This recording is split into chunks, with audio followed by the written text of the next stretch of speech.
السلام عليكم ورحمة الله وبركاته. ازيكم حبايبي؟ عاملين ايه؟ يا رب تكونوا بخير. لو عندك دلوقتي، لو عندك خلطة محشي وفايضة ولادك مش حابين ياكلوها كده، او انت حابة تزودي لها قيمة غذائية، هقولك تعملي ايه. كلتي محشي كانوا محشي وزهقوا منه، هنخليهم ياكلوا الرز ده ويحبوه. تمام.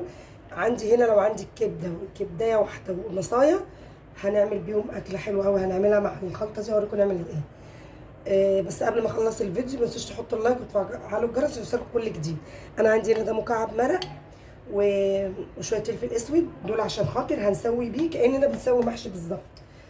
عندي هنا بقى دي طاسه هنحط فيها شويه زيت وهوريكم هنعمل ايه.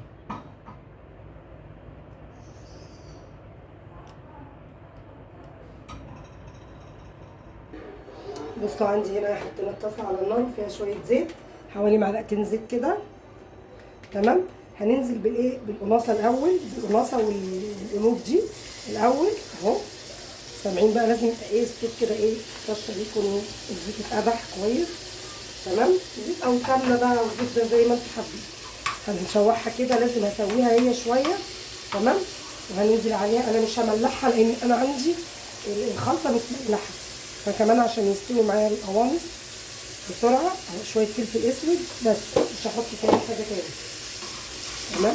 وهسيبها بقى كده تتشوح وتستوي شويه، وهوريكم بقى هنعمل ايه مع الرز. بعد كده هنزل عليها بالكبده بقى.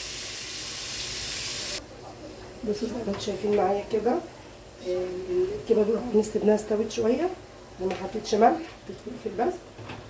هننزل القوانص قصدي، هننزل عليها كده بالكبده، هسيبها بقى لما تستوي. بعد كده هوريكم هنعمل ايه دلوقتي. هي مش هتاخد الكبده، ما بتاخدش وقت، 5 دقايق بالظبط، وهطفي عليها وهوريكم بقى ايه هنعمل ايه تاني.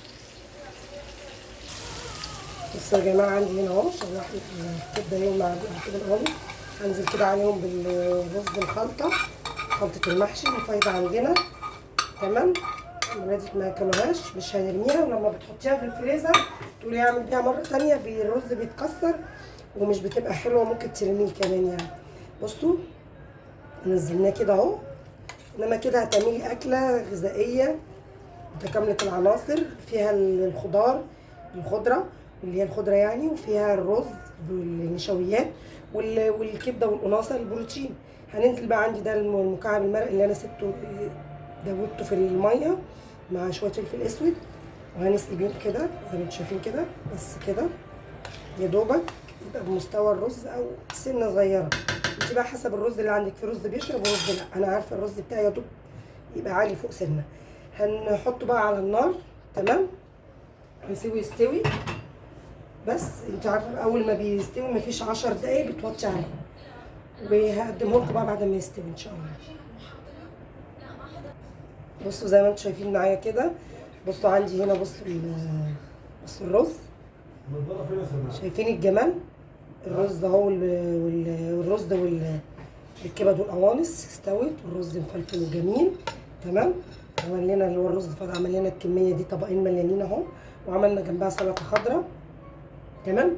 وبقت غدوه يعني، من شويه رز انت كنت ممكن ترميهم، عملنا بيهم غدوه. ويا رب الفيديو يعجبكم، مش عايزه بس غير دعمكم عشان القناه بتاعتي تشتغل وتكبر ان شاء الله بيكم وليكم. ويا رب كل فيديوهاتي تعجبكم، والسلام عليكم ورحمه الله وبركاته.